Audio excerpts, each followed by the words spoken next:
Bryan Rust participated in practice yesterday in Elmont, New York. He's at least a possibility, probably a good possibility, to return to the lineup tonight against the Hurricanes.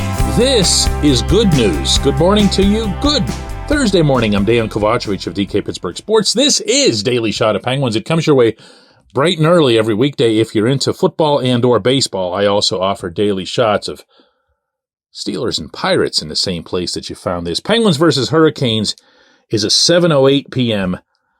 face-off at PNC Arena down there, and Rust being back would very, very obviously qualify as an upbeat development for the club.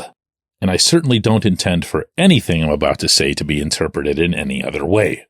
However, do not, Mike Sullivan, be breaking up the Sidney Crosby, Evgeny Malkin, Ricard Raquel line.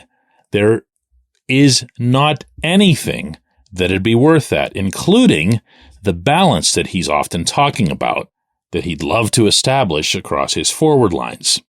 There are a couple of reasons for this. One, and this should pretty much be punching everybody in the face at this point, the line's been good, okay?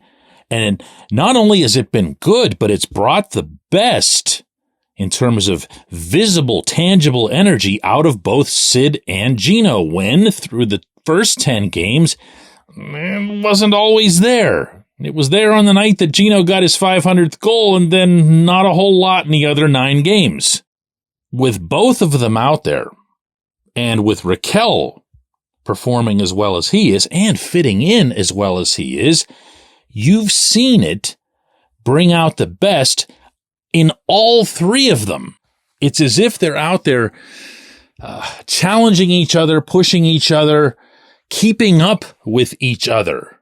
And truth be told, I didn't see that coming. And I have that on record here. You can go back and play the episode after Sullivan put them together in a practice, and I pretty much laughed it off. Why? Because I'm watching these guys for almost 20 years. And I've never seen Sid and Gino mesh, sometimes not even on a power play. But it's worked. And it no longer has to be the tourniquet that it was intended to be whenever Rust got hurt. That was what Sullivan said. It was a matter of trying to put together enough top 6 forwards to compensate or to buy time for as long as Rust was going to be out. But what's happened instead is that they've been really good. This episode is brought to you by Bet Online, your number one source for all your summer sports needs this season, from Major League Baseball, golf, NHL, NBA playoffs. Get the latest odds and lines, including all team matchups, player props, odds on just about everything that's out there. Head to the website today or use your mobile device to get in on the action. Bet Online, where the game starts. Reason number 2. I'm going to whisper this one, but if you wanted a sneaky way to get Gino off of center, and you wanted to get Gino to the wing at this phase of his spectacular career, in a respectful, non-insulting way, here it is, kids. Here it is. Now, I'm going to repeat for you that I reported way back in the summertime that they'd been talking about this. But then Gino showed up in training camp and it was all just, business as usual. Until this. So if you consider Gino being at center something that hurts you defensively or even hurts you on the forecheck, and this is working, go ahead and accept it. And I'm going to throw in another here, that this team has shown enough scoring depth up front that the idea of having some sort of, even if it's just in your head, stacked top 6 isn't as urgent as it would have been, say, last year when you had 6 dudes who could score and, 7 dudes who could score and 5 who couldn't. That's not what's in play right now. When you put Lars Eller's line or Kevin Hayes' line over the boards, you're not thinking to yourself, there's no hope that they'll score. They can contribute, and they have contributed. So if you were to put Rust with, say, Eller and somebody else, I mean, you're not doing anything that's nuts. You know, you're putting together what should still be a decent two-way hockey line. But yeah, do that. Figure it out.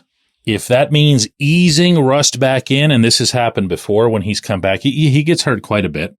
You can start him out on the fourth line, and you can Swiss Army knife him all the way to the second line by the end if that's something that'll work in terms of gauging his injury or his readiness.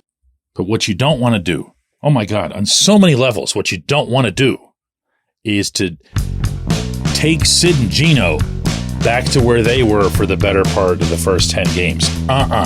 No way. And don't even toy with Sid, Gino, and Rust. This is working. Just let it continue to work. When we come back, J1Q.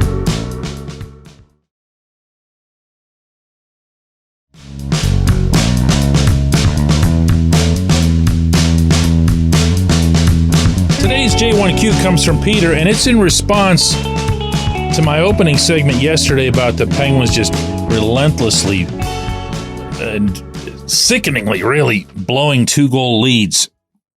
Peter says, DK, I think an issue might be that the Penguins' way, once they score, they immediately try to get another one, has been going on forever. It was thrilling once upon a time when they would pile up multiple goals in a short time, but they're no longer more talented than their opponents, and their opponents have figured out that when the Penguins score, they're going to be overly aggressive, and they'll be able to collect mistakes and score. They need to take the sticks out of the Penguins' hands more whenever they get a lead. Now, before I give you my answer, Peter, I'm going to play for you what Sullivan told to Taylor Haas of DK Pittsburgh Sports yesterday after the practice in Elmont, New York, on this subject, elaborating a lot more than he had about how he wants to see this team play with big leads. This after acknowledging that he and the players had a video session before this practice going over exactly what you're about to hear. You know, we've got to defend our slot area better so we don't fall victim of those things. You know, and I mean, there's 2-goal leads that in today's game they're not safe leads. You know, 20 years ago it was a lot different, and for me in the modern game, the way the game's being played, you know, you've got to continue to stay on your toes and play the game that's brought you the success to get you the lead.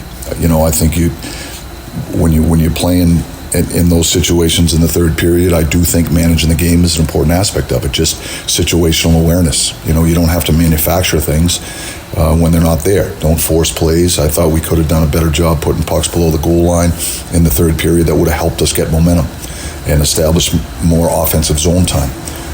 Force them to have to expend energy defending us. Then they don't have the juice to go on the offense. So those are some of the things that we talked about with our guys. You know, it happens different ways. You know, we're trying to get better with every game. We're trying to learn through the experiences.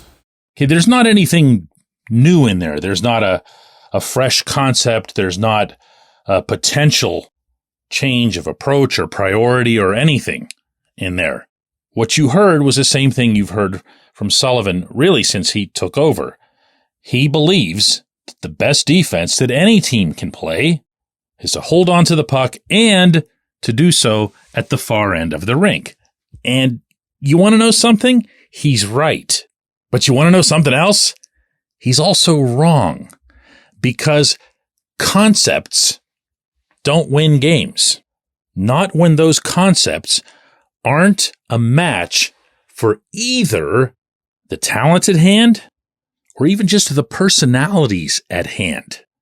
I'm on record repeatedly as saying that this defensive core is not good enough, hence the talent level component. Among the many things that they're not good at, it's getting the puck up ice. So right off the bat, your concept is kaput. But it also involves the personalities. Do you have a team that likes to hold on to the puck in the offensive zone? Sure. You know why? Because all teams like to do that.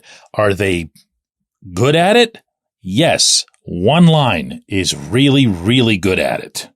And the rest, not so much. They have other strengths and they have done some scoring, but they're not great at ragging and cycling and banging around down low. They're just not. So what you can do as a head coach is you can either shake your fist in anger over all this, or did you pick up that one phrase in that quote that I played for you about keeping the puck out of the low slot, keeping bodies out of the low slot, protecting the low slot? I got to tell you, that's all I want to hear about. That's the only, I want to know, because I made the Team Slovenia joke yesterday about how when Andrej Kopitar's dad was coaching Kopitar and Slovenia in the 2016 Olympics in Russia, they just had Kopitar and just a bunch of literal nobodies. Slovenia's smaller than the city of Pittsburgh. They have literally one hockey arena in the entire country. So they were just doing that. They were just playing like vacuum cleaners, down low to the ice, sweeping everything out. And from there, just hoping that Andrej Kopitar's dad's son would score somehow.